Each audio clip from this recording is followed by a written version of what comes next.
India ने बआसानी 6 विकेटों से शिकस्त दे दी है इंग्लैंड को फर्स्ट वनडे इंटरनेशनल के अंदर। और 7 लगातार इंटरनेशनल मैच में विनलेस रहने के बाद फाइनली उनको कोई जनाब जीत मिल गई और इंडियन फैंस को एक सुख का सांस लेने को यहाँ पर मिला है।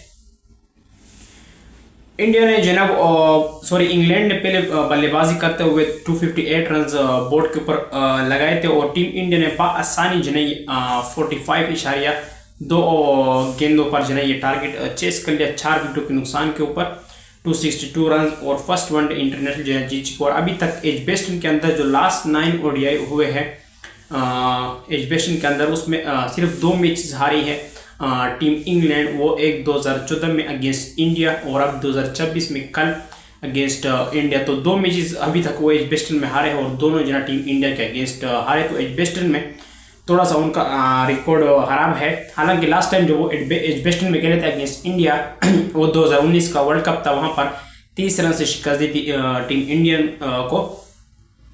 यहाँ पर जोई रूट और लियाम डॉसन की शानदार इनिंग्स की बदौलत इंग्लैंड 258 तक पहुंच सकी, वरना इंग्लैंड की 80 के ऊपर 5 विकेट गंवा चुकी। तो ऐसा लग रहा था कि 120-130 तक इंग्लैंड चली जाएगी। इंग्लैंड की बड़ी अच्छी किस्म की पारी थी, 61 पर उनका कोई आउट नहीं था। उसके बाद 80 पर उनके 5 आउट हो गए थे, 107 पर चले। लेकिन उसके बाद रूट और डॉसन की पार्टनरशिप लगी, जिसमें डॉसन ने अपने करियर का सबसे हाईएस्ट स्कोर लगा। इससे पहले उनका जो ओवरऑल स्कोर था वनडे में, मतलब सब मैच को मिलाकर, वो 65 रन था और आज अकेले मैच में 68 रन ठोक दिए लियाम डॉसन ने 6 चौके मारे, 1 छक्का उन्होंने मारा और उनका साथ बाहुबली निभाया जोय रूट ने, जिन्होंने 76 गेंदों के पर 76 रन मारे, 6 चौके और 1 छक्का उन्होंने मारा। उनका साथ अगर टेलेंडर दे जाते आदिल रशीद और टंग तो ये 100 भी बना सकते थे और 270-280 तक जोई रूट ले जा सकते थे इंग्लैंड की टीम को। लेकिन वहाँ पर उनके टेलेंडर वो अक्षर पटेल के हाथों आउट हुए। अक्षर पटेल ने लियाम डॉसन को आउट किया, आर्चर राशिद और जोश टंग जो डेब्यू कर रहे थे आज इंग्लैंड के लिए, उनको बोल्ड किया और 4 विकेट उन्होंने हासिल की और ये उनका बेस्ट फिगर है इन ओडीआईज फॉर टीम इंडिया। अक्षर पटेल का बुमराह वो 9 ओवर में 31 रन सिर्फ दिए, 1 विकेट उन्होंने हासिल की, जिसमें उन्होंने कप्तान हैरी ब्रूक को आउट किया। 2023 के वर्ल्ड कप के फाइनल के बाद कोई फर्स्ट वनडे इंटरनेशनल मैच खेले तो कोई 2.5 साल के बाद वो ऑलमोस्ट 3 साल 3 साल ले ले उसमें उसके बाद जसप्रीत बुमराह कमबैक कर रहे थे वनडे टीम साइड में और अच्छी परफॉर्मेंस उन्होंने दिए। प्रसिद्ध कृष्ण ने 10 ओवर में 50 रन देकर 2 विकेट की स्टार्ट में तो जो कृष्ण है वो तो अनप्लेएबल लग रहा था। आई थिंक पहले 3-4 ओवर में सिर्फ 7-8 रन उसने दिए थे कृष्ण ने और विकेट भी हासिल की थी। लेकिन उसके बाद थोड़े से आखिर में उनको रन पड़ गए रूट और डॉसन की शानदार इनिंग्स की बदौलत। गुरनूर बरार को हर्षदीप सिंह के ऊपर खिलाया गया, 9 ओवर में 61 रन दिए। शिवम दुबे बड़े टाइम के बाद 2 साल के पास ऑलमोस्ट अपना मैच खेल रहे थे और 2 साल के बाद उन्होंने वनडे में कोई विकेट ली है। कुशाल मेंडिस की 2024 के वनडे सीरीज में विकेट उन्होंने ली थी जब इंडिया 2-0 से हारा था। वो हर्षदीप सिंह वाला याद होगा कि मैच स्कोर बराबर था और वो चक्का मारने के चक्कर में आउट हो गए और मैच टाई हो गया। तो वहां पर उन्होंने कुशाल मेंडिस को आउट किया था और आज उन्होंने वो 6 ओवर में 27 रन देकर 1 विकेट हासिल की, जिसमें उन्होंने विल जैक्स की विकेट हासिल की।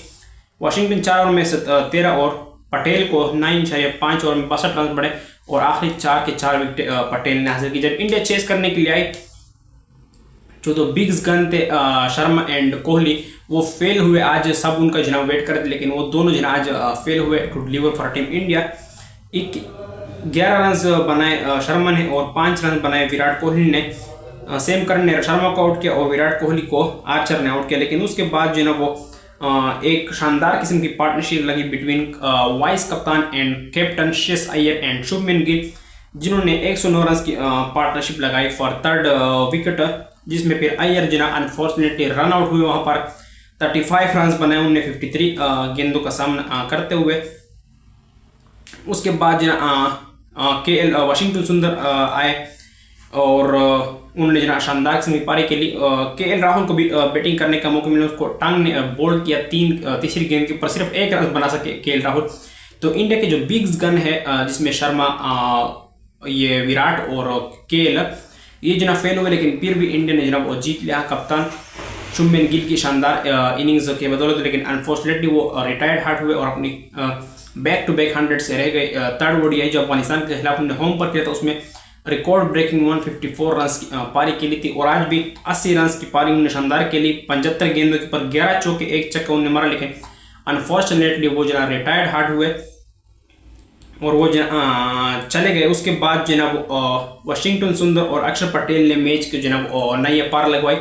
100 रन रिक्वायर्ड थे और इंडिया की 4 विकेट गिर चुकी थी, और अगर वहां पर वाशिंगटन ने पटेल गिरे तो उसके बाद दुबे हिटर है, गुरनर पर ऑलराउंडर है, बुमराह कृष्णा बॉलर है, तो फिर शुभमन गिल को जनाब फोर्सफुली यहाँ पर आना पड़ता और शायद उसकी मजीद इंजरी भी बढ़ सकती, लेकिन ये उसके लिए अच्छा हुआ कि पटेल और सुंदर ने जना ड्रॉप कर दिया। हालांकि इन फेस कहते थे कि वाशिंगटन और पटेल को नहीं खेलना चाहिए, स्पेशली वाशिंगटन को, लेकिन वाशिंगटन ने भी द बैट जना अच्छी परफॉर्मेंस दी और इंग्लैंड में उनका अच्छा रिकॉर्ड भी है। टेस्ट में उन्होंने आई थिंक 100 भी बनाई है जो पिछले साल खेला गया था। 52 रन बनाए उन्होंने 63 गेंदों के ऊपर, 4 चौके 1 छक्का उन्होंने मारा, और पटेल ने 57 रन बनाए 52 गेंद पर, 5 फोर्स और एक विकेट भी सॉरी 1 छक्का भी उन्होंने मारा। इंग्लैंड की बॉलिंग में उतना कोई खास नहीं है। आर्चर ने 1 विकेट की 60 रन देकर, टंग ने 1 विकेट की 50 रन देकर, और कर्ण ने 1 विकेट की 55 रन देकर, सिर्फ ये 3 लोगों ने विकेट हासिल की और 1 रन आउट हुआ था। तो इंग्लैंड की बॉलिंग उस तरह से खास कर नहीं पाई। इंडिया 28 बॉल पे लेते हुए ये फर्स्ट वनडे इंटरनेशनल में जीत चुकी है और कल दोबारा से सेकंड वनडे इंटरनेशनल मैच खेला जाएगा। तो जब आप फर्स्ट वनडे में जनाब लीड ले लेते तो आपकी जना एक कॉन्फिडेंस होता है और आप पोजीशन पर जना ऑलरेडी प्रेशर डाल देते कि अगर हम सेकंड वनडे में जब वो आएंगे कल इंग्लैंड में तो वो कहेंगे कि अगर उनके दिमाग में ये होगा कि अगर हम ये वाला मैच हार गए तो हम जना टूर्नामेंट से बाहर होंगे। तो ये इंडिया ने एक एडवांटेज जना वो नेक्स्ट मैच से जाने से पहले लिया, और इंडिया को ये रिक्वायर्ड जरूरी भी थी, क्योंकि पिछले इतने 7 वर्ल्ड कप के जीतने के बाद 7 लगातार मैच में विनलेस थे, 6 मैच हारे, एक टाई मतलब बारिश की नजर हुआ, तो उनको ये जीत रिक्वायर्ड थी। और अब उन्होंने वर्ल्ड कप की दोस्ताई की जो जर्नी है वो भी शुरू कर ली और अपने सारे बिग्स गन को बुला लिया है। विराट कोहली भी आ चुके हैं, मिसिंग अफगानिस्तान से बुमराह इतने टाइम के पास आ चुके हैं, तो वो जना आहिस्ता आहिस्ता अपने सीनियर्स के साथ जना वो अब टीम लेकर जना जाएंगे। तो इसके ऊपर आप लोगों का क्या ओपिनियन हो कमेंट्स में बताइए। वीडियो को लाइक कर लीजिए, चैनल को भी लाजमी सब्सक्राइब करें। तो इंशाल्लाह नेक्स्ट वीडियो में आपसे मुलाकात होगी, तब तक के लिए अल्लाह हाफिज़।